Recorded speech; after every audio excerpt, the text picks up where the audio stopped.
Nimesema mama anaweza kuleta baraka pahali. Pia mama anaweza leta changamoto pahali. Leo mniruhusu niongee kuhusu mama na vile anaweza leta baraka pahali. Somo ambayo nataka kusoma kwa hii radi ya wamama fupi ambayo inachukua dakika 10 inapatikana katika kitabu cha Samueli wa kwanza 2 na 3. Inaongea kuhusu mama moja anaitwa Hana.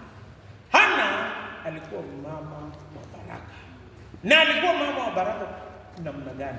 Kitu cha kwanza, alibariki jamii yake kwa maombi. Na akapata mtoto anaitwa Samueli. Samueli inamaanisha jibu ya maombi. Je, mnajua sisi wa mama tunakuwa baraka tunapoombea jamii. Kila wakati tuombe. Na wakati tunaomba Mungu anatenda kazi. Wali kanisa yetu ndio Mungu atubariki na kutuinua. Wa mama tujitolee kwa maombi. Na nimesema mara moja kwa mwezi tutakuwa na prayer and fasting. Kenya is a eating nation. Kuna mama wengine wanakulanga mara 4, si wa hapa Toro.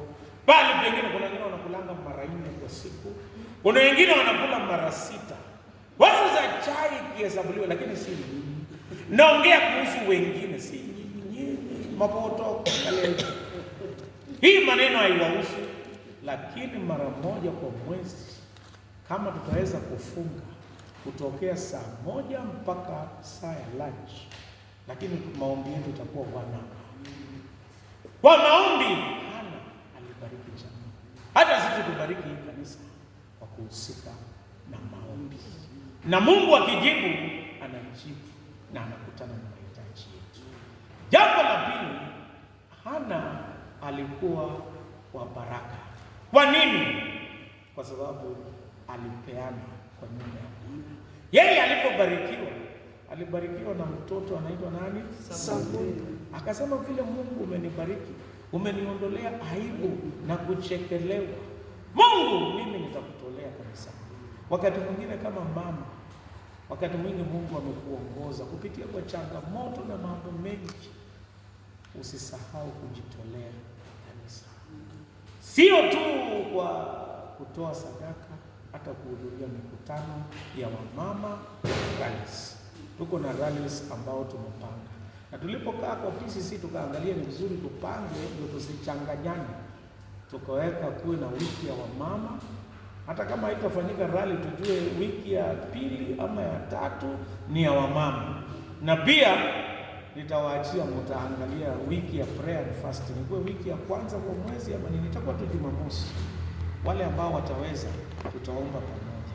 Si ati inaendeshwa na padri. Padri nikikuwa nitafanya ibada, lakini inatakana iendeshwe na mama. Kitu cha pili ni ya kwamba yeye alirudisha kwa kanisa. Rudisha wakati wenu kwa kanisa. Na yeye alirudisha the best gift, mtoto. Na akaaje kwa kanisa na akarudi hivi kwa. Nataka kusema ya kwamba Mungu atusaidie turudishe. Na watoto wanabariki wa mama wao ikiwa watakooperate na mama zao. Samuel hakukataa kukaa kanisani. Hata sisi tusaidie watoto wetu wajue baraka inapatikana wakati unakooperate. Samuel alikooperate.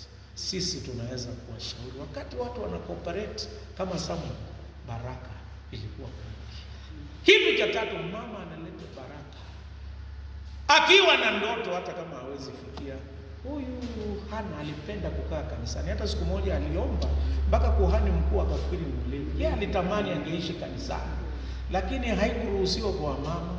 Lakini akasema hii ndoto acha itimie kwa kijana yangu. Sisi tunaweza kuwa na ndoto nzuri kwa watoto na kwa kanisa yetu.